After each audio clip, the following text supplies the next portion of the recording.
Oi, alunos! Chegamos na nossa última aula do curso Educar, Sambar e Transformar. O que está acontecendo com o carnaval hoje? Na aula de hoje, o professor Emerson ele vai responder como é que está sendo o carnaval agora e a forma que ele vai ganhando nos dias de hoje, como que ele é julgado, a questão dos quesitos. Todo o julgamento de uma maneira geral ele vai explicar quesito a quesito, vai destrinchar os quesitos.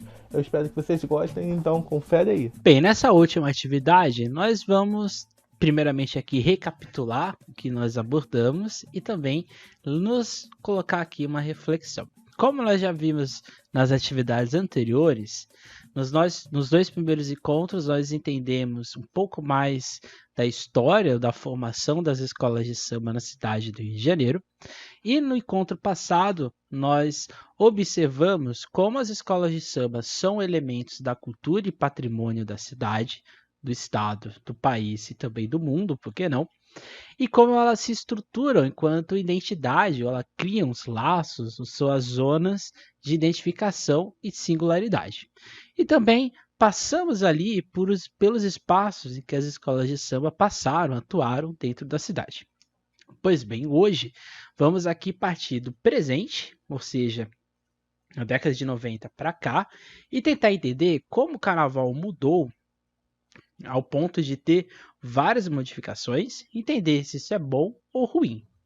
O carnaval nos anos 80, 90, no caso, no 80 também, por causa da construção de São Paulo em 1984, como eu tive na atividade passada, ele vai de fato ter fama, uma ideia de espetáculo nos anos 90, em que a gente vai ter grandes embates de grandes carnavalescos e das escolas de samba da cidade. O carnaval ele vai se erguendo para o alto, não só erguendo para o alto, ele vai ganhando volume, vai ganhando prestígio internacional e ele vai ganhando também aspectos de camarotização.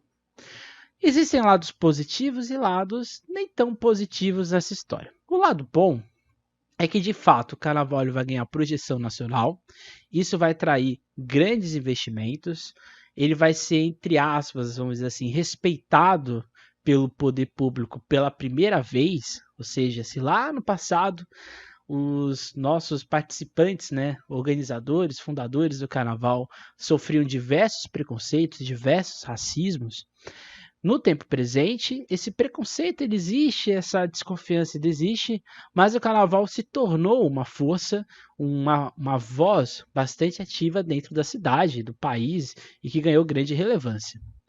Outro lado positivo é que, de fato, o carnaval ele vai se tornar ele sai do Rio de Janeiro e vai se tornar brasileiro, de fato, ou seja, um grande produto que vai atrair turistas de vários lugares, amantes do carnaval das escolas de samba do Rio de Janeiro, e isso vai atrair um público mais diversificado, não só no Brasil, mas também no mundo. Outro aspecto positivo, exatamente, é a profissionalização dos profissionais de carnaval, sejam carnavalescos, atericistas, membros das comissões de frente, mestres-salas de porta-bandeira, ou seja, o carnaval ele vai ganhando uma forma, no caso, mais de espetáculo do que de escola de samba. Então, ou seja, é como se as escolas de samba se tornassem uma parte da festa carnaval, um verdadeiro show, um verdadeiro espetáculo, que tem o seu lado ruim. O lado ruim é exatamente que o povão, esse que constrói o carnaval enquanto sedimentação, vai ficando aos poucos de lado, seja na participação do desfile, já que agora não é todo mundo que pode desfilar, você tem que ter ali uma certa rigidez, no caso, para estar nas zonas de comunidade, para estar pagando uma fantasia, às vezes nem sempre é possível. Às vezes a pessoa trabalha muito, ela não consegue ir nos ensaios, às vezes a pessoa simplesmente não tem condições de pagar uma fantasia, e assim sucessivamente. Também tem um lado ruim desse afastamento das pessoas, é que elas não conseguem mais pagar o ingresso para ver os desfiles, já que os ingressos estão, de certa forma, um pouco altos. Outro lado ruim é que, de certa maneira, o carnaval vai perdendo seu aspecto de naturalidade e vai ficando um pouquinho artificializado. Seja no sentido de ficar muito empacotado, ou seja, coisas muito semelhantes, hoje ele se perder um pouco do diálogo popular, ficando por que não, um pouco acadêmico. Acadêmico aqui no sentido de que ele fica, não dialoga tanto assim com o povão, com o povo, como era nos anos 90, anos 80 e anos 70.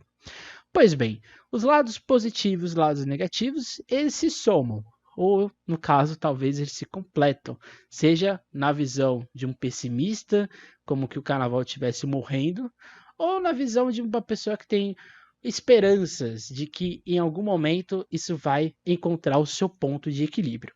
Mas como podemos perceber essas mudanças, essas reflexões que a gente teve aqui agora? Nos quesitos. Os quesitos, eles nascem, eles acompanham as escolas de samba desde o seu começo, desde a sua fundação. Mas nem sempre os quesitos eles eram tão rigorosos como eles são hoje, ou eles exigiam uma profissionalização como é hoje. Os quesitos, na atualidade, sendo divididos em 3 módulos: módulo dança, módulo musical e módulo visual. Esses 3 módulos, eles se dividem em 3 quesitos, cada um deles, que a gente vai ver aqui um por um. O primeiro deles talvez seja o módulo visual. O módulo visual, ele engloba 3 quesitos: o quesito alegoria, o quesito fantasia e o quesito enredo. O quesito alegoria, como a gente viu lá no começo, ele tem uma certa influência não só das grandes sociedades, mas também dos cordões, que tinham pequenas alegorias nos seus cortejos. As alegorias, elas nascem pequenininhas, bem pequenas mesmo, não tinha grandes ornamentos de luxo, mas com o tempo elas vão recebendo um tratamento diferente, seja estético, seja de proposta visual, e vai ganhando a identidade do profissional que a gente conhece como carnavalesco. Então, ou seja, a alegoria que começa bem pequenininha até as grandes alegorias que a gente tem hoje no Sambódromo do Rio de Janeiro são um reflexo de como o carnaval se modernizou, se construiu como um grande espetáculo. Já as fantasias, elas sempre existiram no carnaval, seja das grandes sociedades, nos cursos, nos cordões, nos blocos, ou seja, ela sempre esteve ali. Só que nem sempre as alegorias e as fantasias estavam englobadas no que seria o enredo. As primeiras fantasias eram aquelas fantasias de corte, com perucas, com vestidos, imitando a sociedade francesa. Mas com o tempo as fantasias foram se adaptando à lógica do enredo, foram ganhando formas, volumes distintos e diferentes. E o terceiro quesito dentro do módulo visual é o enredo. O enredo esse que no começo era apenas um tema, que não era obrigatório da escola seguir ele, estava ali apenas de enfeite, mas que com o tempo, com a profissionalização do carnaval, se tornou o principal quesito da festa. O enredo está totalmente associado ao carnavalesco, na sua ideia criativa, mas também com o tempo de várias pessoas, de uma verdadeira equipe na sua construção. O módulo visual talvez seja o módulo que a gente perceba como essa ideia do crescimento do carnaval do Rio de Janeiro nos anos 90 tem lados positivos e negativos, porque é um módulo visual que encarece a festa e faz com que algumas desigualdades se tornem vigentes e visíveis aos nossos olhos. Mas um quesito que não precisa, e esse de fato não precisa de nenhum investimento financeiro, é o quesito musical. O quesito musical é dividido em samba enredo, bateria e harmonia. Samba enredo, como a gente já viu em outras aulas, em outras atividades, é um quesito que surge dentro das várias derivações do samba, é criado exclusivamente para o carnaval, então, ou seja, é uma música feita para narrar o que está acontecendo dentro de desfile. O interessante é que é a única verbalização, ou seja, é a única vez em que a gente tem voz dentro de desfile, já que as alegorias não falam e as fantasias também não falam. Então, o samba enredo é o responsável por isso. Quem dá o ritmo ao samba enredo é exatamente a bateria. A bateria que nasce ali no começo, um pouco ainda, vamos dizer assim, lenta, não era esse ritmo tão frenético que a gente tem hoje. Nem sempre foi só com instrumentos de percussão, existiam outros instrumentos dentro das baterias. A bateria ela tem como principal função marcar o ritmo, gerar aquela comoção, aquela emoção de quando ela passa na nossa frente. O interessante das baterias, cada bateria vai criar sua identidade. cada uma vai ter o seu ritmo, cada uma vai tocar para um santo, até mesmo para um orixá, o que gera exatamente aquela ideia de identidade da cultura escolar das escolas de samba no Rio de Janeiro. Mas você sabia que existe um quesito que vai exatamente analisar se você está entrosado com o canto? É a harmonia. A harmonia ela tem, como o próprio nome diz, essa ligação entre o canto dos componentes com o carro de som, com a bateria e até mesmo com o samba. A harmonia, portanto, é um quesito que vai julgar se você está cantando samba e se você está contribuindo para esse espetáculo musical dentro deste módulo. E o terceiro módulo é o módulo dança, um módulo que começa dentro de uma espontaneidade, dentro de uma lógica apenas de cortejo, e que hoje, principalmente nos anos 90, vai ganhar aspectos ou áreas de grande profissionalismo. Dentro do quesito dança, a gente vai ter mestre-sala e porta-bandeira, a gente vai ter comissão de frente, a gente vai ter evolução.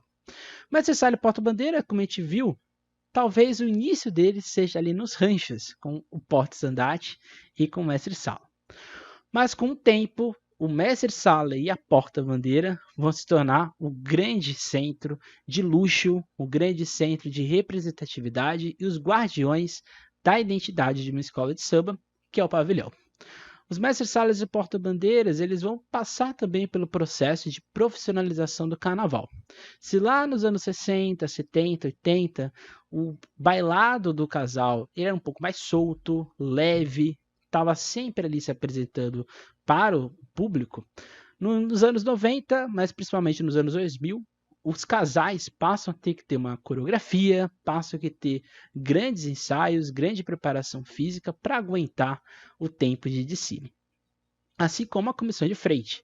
A comissão de frente, ela surge exatamente com a velha guarda, que fazia ali elementos elegantes, elementos sincronizados e apresentava a escola para o público e o júri. Mas com o tempo, com o passar dos anos, com as maluquices dos carnavalescos e dos coreógrafos, o que era uma simples apresentação sóbria vai se tornar uma grande apresentação de dança, de arte. Então, assim, as comissões de frente vão ganhar grandes ornamentos, grandes fantasias. Vai ter gente que vai sumir, vai ter gente que vai trocar de roupa, vai ter gente que vai entrar em mala e vai subir um balão, e assim sucessivamente. A comissão de frente e o casal de mestre-sala e porta-bandeira, eles nascem dentro de uma lógica extremamente de comunidade, ou seja, da identidade da escola, e com o tempo eles vão se expandindo para outras áreas e para outros públicos dentro da ideia de profissionalização e dentro dessa lógica de espetáculo. E assim como a harmonia, você sabia que se você desfilar numa escola de samba, você também vai estar dentro do quesito? É exatamente o quesito evolução. O quesito evolução vai avaliar se a escola está evoluindo no ritmo contínuo, se não está correndo, se não está abrindo espaços ou buracos. Não se preocupe que você não precisa sambar, mas você precisa estar ali num entrosamento com o que está acontecendo para a evolução ser fluida. Então, seja, como a gente pôde perceber nesse encontro de hoje, o carnaval ele se torna espetáculo, o que modifica a identidade das escolas de samba, modifica as pessoas que estão dentro e que consomem as escolas de samba, e modifica exatamente o modo como as agremiações têm que apresentar no sentido técnico e no sentido profissional. Se ali nos anos 60, 70, 80 as coisas ainda eram um pouco mais espontâneas, dentro de uma lógica de comunidade de fato, mas com um grande interesse público, nos anos 90 e no início dos anos 2000, e até os dias de hoje, essa lógica se torna um pouco mais profissional, grandiosa, com grandes quantias e com grandes crises. Por que não? Como a gente pode perceber, portanto, o carnaval tem muito a nos ensinar e muito a nos refletir, não só sobre a cidade do Rio de Janeiro, como o seu processo histórico, do tempo e do espaço, mas principalmente para entender a nossa identidade e a nossa vivência do carnaval. Então, esses foram os nossos encontros, espero que vocês tenham aproveitado e espero que vocês tenham entendido que o carnaval vai muito além de uma festa. Até a próxima e tchau! E é isso. A gente agradece a Secretaria de Cultura e Economia Criativa pela parceria e a gente espera que vocês façam coisas nas suas escolas que envolvam as escolas de samba e nos mandem fotos aí pelo Sambistas da Depressão lá no Instagram, para a gente divulgar em vídeos futuros o que vocês fizeram, as ideias que vocês tiveram, quais propostas de trabalho que vocês tiveram, para que outras escolas também se inspirem no que vocês fizeram na turma de vocês. A gente espera que vocês tenham gostado. Até mais.